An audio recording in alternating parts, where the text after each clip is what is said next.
అర్జున ఉవాచ పరం బ్రహ్మ పరం ధామ పవిత్రం పరమం భవాన్ పురుషం శాశ్వతం దివ్యం ఆదిదేవం అజం విభుం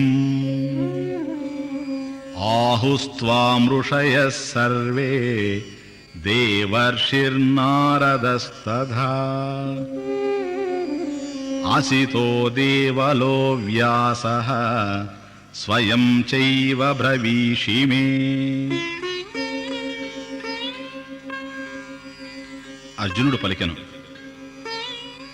కృష్ణ, నీవు పరబ్రహ్మవు, పరంధాముడవు, పరమ పావనుడవు, శాశ్వతుడవు, దివ్యమైన వాడవు, ఆదిదేవుడవు, అజుడవు, ప్రభువు అని ఋషులు, దేవర్షి అయిన నారదుడు, అసితుడు, దేవలుడు, వ్యాసుడు తెలిపియేయుండిరి.